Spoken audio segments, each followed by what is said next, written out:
Você já parou para pensar por que algumas pessoas conseguem construir patrimônio ganhando pouco, enquanto outras ganham bem, mas vivem sempre no aperto? A diferença não está no salário, está nos hábitos. Uma pesquisa recente da Confederação Nacional do Comércio mostrou que 78% das famílias brasileiras estão endividadas. Ao mesmo tempo, dados do Banco Central revelam que menos de 30% dos brasileiros têm algum tipo de investimento. Isso significa uma coisa: a grande maioria sabe o que deveria fazer com o dinheiro, mas simplesmente não faz. No vídeo de hoje, vou falar sobre os fundamentos da educação financeira que todo mundo conhece, mas que quase ninguém aplica de verdade. São coisas simples, óbvias até, mas aposto que você não está fazendo nem metade delas.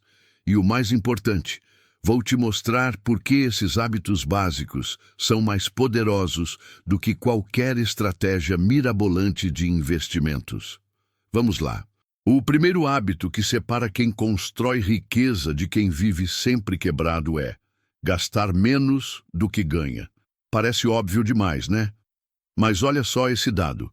Segundo o SPC Brasil, apenas 23% dos brasileiros conseguem poupar dinheiro regularmente. Isso significa que 77% das pessoas gastam tudo que ganham, ou pior, gastam mais do que ganham e acumulam dívidas mês após mês. A regra de ouro é simples. Toda vez que receber dinheiro, separe uma parte para você antes de fazer qualquer outra coisa.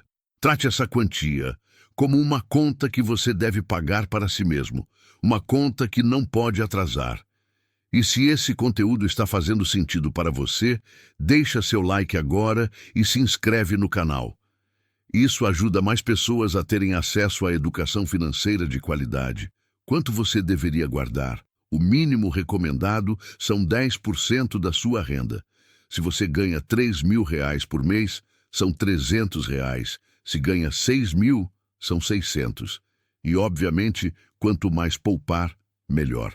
Mas e se você está em uma situação financeira difícil e não consegue esses 10%? Comece com o que conseguir. R$ 50, R$ 20, R$ 10. O valor inicial não importa tanto quanto o hábito que você está criando, porque uma vez que você incorpora esse comportamento, ele se torna automático. E aí, quando sua renda aumentar, você naturalmente vai poupar mais. Agora você deve estar pensando, tá, mas guardar dinheiro para quê? Primeiro, para construir sua reserva de emergência. Essa é talvez a ferramenta financeira mais importante que existe, e ao mesmo tempo a que menos gente tem. Se só 23% conseguem poupar, imagina quantos têm uma reserva completa. Mas o que é exatamente uma reserva de emergência? É um dinheiro aplicado em um investimento seguro e de fácil resgate, destinado exclusivamente para imprevistos. Carro quebrou? Reserva. Perdeu o emprego? Reserva. Apareceu uma emergência médica? Reserva. Ter esse dinheiro guardado transforma uma crise em um problema administrável. Sem reserva, qualquer imprevisto vira uma bola de neve de dívidas. Quanto você precisa ter guardado? O padrão recomendado são 6 meses do seu custo de vida. Por exemplo, se você gasta R$ 4.000 por mês, sua reserva ideal seria de 24.000. Se gasta 2.000, seriam 12.000. Mas não desanima se isso parece muito. Qualquer valor é melhor que nada. Ter 2.000 guardados é infinitamente melhor do que ter zero. R$ 1.000 já te dão um respiro em situações de emergência. E para quem quer ter ainda mais segurança, dá para mirar em uma reserva de 12 meses do custo de vida. Imagina ter dinheiro suficiente para viver um ano inteiro sem trabalhar. A liberdade que isso te dá para tomar decisões de carreira, mudar de cidade ou investir em você mesmo é inestimável. Algumas pessoas dizem que não gostam da ideia de reserva de emergência porque parece pessimista, como se você estivesse esperando coisas ruins. Mas é exatamente o contrário. Quem vive sem reserva é que está vulnerável. Qualquer vento mais forte derruba. Qualquer imprevisto se transforma em empréstimo, em cartão parcelado, em juros acumulando. Ter reserva não é pessimismo, é inteligência. E já que mencionei juros, vamos falar sobre o terceiro fundamento: evitar dívidas de consumo. Olha, dívida não é necessariamente algo ruim. Existem dívidas que fazem sentido. Um empresário que faz um empréstimo para expandir, alguém que financia um carro para trabalhar ou até um financiamento imobiliário bem planejado. Mas existe um tipo de dívida que é veneno puro: a dívida de consumo. É quando você se endivida para comprar coisas que não precisa, com dinheiro que não tem. Parcelar aquele tênis de marca no cartão. Fazer um empréstimo para viajar. Comprar um sofá novo em 12 vezes porque a parcela cabe no orçamento. O problema é que as pessoas subestimam completamente o poder destrutivo dos juros. Quando você parcela a fatura do cartão de crédito, os juros podem chegar a 15% ao mês, não ao ano. Ao mês. Deixa eu colocar isso em perspectiva. Uma dívida de R$ 2.000 a 12% ao mês se transforma em R$ 4.000 em apenas 6 meses e vira 8.000 em 12 meses. É isso que os juros compostos fazem contra você. A dívida cresce exponencialmente, como uma bola de neve descendo uma montanha. Enquanto isso, os melhores investimentos disponíveis hoje rendem em torno de 1% ao mês. Vê o desequilíbrio? Por isso, a regra é cristalina. Nunca compre nada que você não possa pagar à vista. Quer fazer aquela viagem? Poupe primeiro. Quer trocar de celular? Junte o dinheiro. Quer reformar a casa? Planeje e guarde até ter o valor. A única exceção é se o parcelamento for sem juros e você já tem o dinheiro guardado. Aí você pode parcelar e deixar o dinheiro rendendo enquanto paga as parcelas. Mas se você não tem o dinheiro, não compre. Simples assim. Agora vamos virar o jogo, porque os mesmos juros compostos que destroem suas finanças quando você está endividado são os que constroem sua riqueza quando você investe. Se você deixa dinheiro parado na conta corrente ou embaixo do colchão, está perdendo dinheiro todo mês.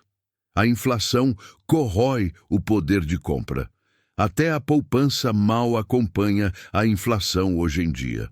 Você precisa fazer seu dinheiro trabalhar para você. E isso significa investir. Mesmo que seja o investimento mais básico possível, um Tesouro Selic, um CDB com liquidez diária. Até sua reserva de emergência deve estar aplicada em algo seguro que renda. Muita gente fica esperando sobrar dinheiro para começar a investir. Ou espera ganhar mais para começar. Mas sabe o que acontece? O tempo passa e nada acontece, porque nunca vai sobrar. Você precisa separar o dinheiro antes de gastar. Deixa eu te mostrar o poder disso no longo prazo. Imagina que você tem 30 anos hoje e consegue investir R$ 400 por mês, com um rendimento médio de 1% ao mês, que dá aproximadamente 12,5% ao ano. Em 10 anos você terá acumulado cerca de R$ 92.000, sendo que do seu bolso saíram apenas 48 mil. Os outros 44 mil vieram de rendimentos sobre rendimentos. Agora, se você mantiver isso por 35 anos, até os 65 anos de idade, você acumula mais de R$ 1.800.000. Do seu bolso saíram 168 mil. O resto foi trabalho dos juros compostos. Sim, a inflação vai corroer parte desse valor ao longo das décadas. Mas a essência continua. Você multiplica seu dinheiro fazendo ele trabalhar. E pensa comigo, quem começa investindo R$ 400 aos 30 anos, não vai investir só 400 quando tiver 40 ou 50 anos. Sua renda aumenta, seus aportes também. Por isso, não menospreze começar pequeno. O importante é começar. E já que falamos em aumentar os valores, precisamos falar sobre o quinto fundamento: aumentar sua renda. Porque, olha, poupar é fundamental. Cortar gastos desnecessários é importante. Mas isso tem um limite. Você não vai ficar rico só cortando despesas. Em algum momento não tem mais de onde cortar. Mas ganhar mais, isso não tem teto. Por isso, se você ganha pouco hoje, sua prioridade número 1 deveria ser encontrar formas de aumentar sua renda. Isso pode significar várias coisas diferentes, dependendo da sua situação. Fazer freelas no seu tempo livre, vender produtos, prestar serviços nos fins de semana. Pode ser investir em qualificação profissional para conseguir uma promoção ou mudar para um emprego melhor. Pode ser estudar para concursos que paguem melhor. Pode ser abrir um pequeno negócio próprio. Depende do seu perfil e da sua realidade. Algumas pessoas preferem a autonomia de trabalhar por conta. Outras preferem a segurança de um emprego fixo. Mas uma coisa é universal. Tanto viver a vida toda com renda baixa, quanto se esforçar para ganhar mais, são difíceis. Você precisa escolher qual dificuldade prefere enfrentar. A diferença é que uma dessas dificuldades te leva para frente. A outra te mantém parado. E quando você conseguir aumentar sua renda, não caia na armadilha que a maioria cai.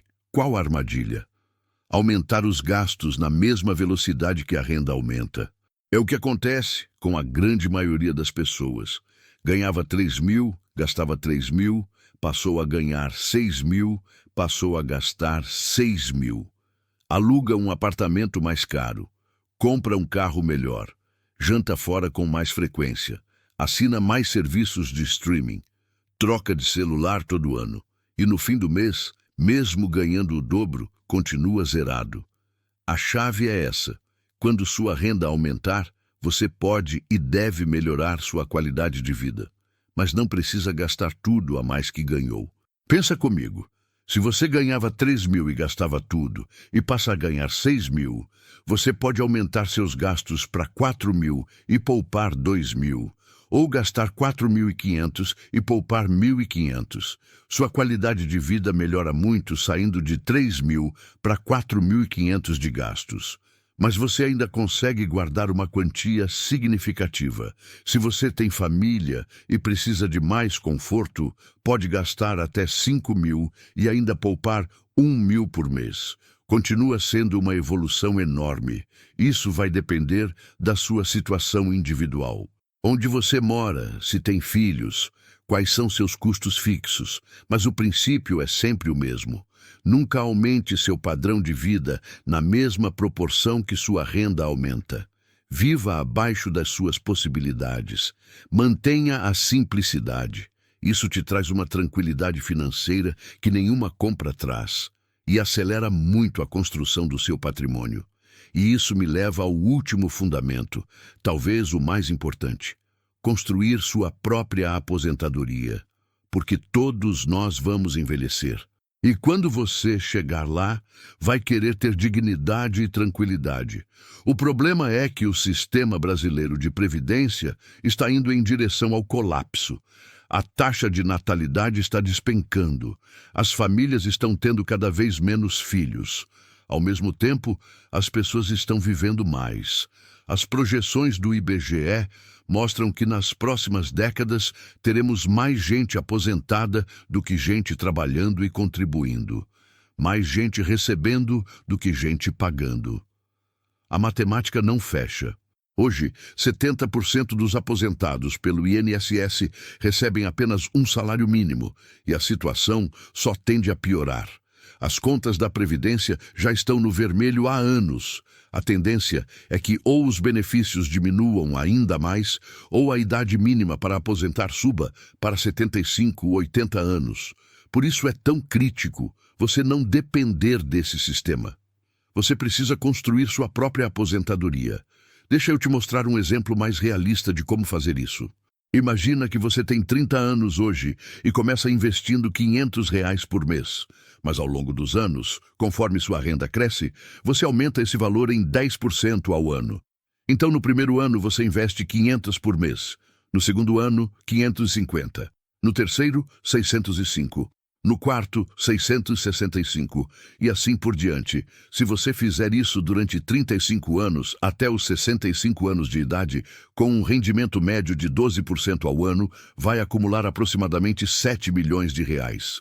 Claro, daqui a 35 anos, a inflação terá corroído muito desse valor, mas mesmo assim, provavelmente será suficiente para você ter uma aposentadoria confortável e digna.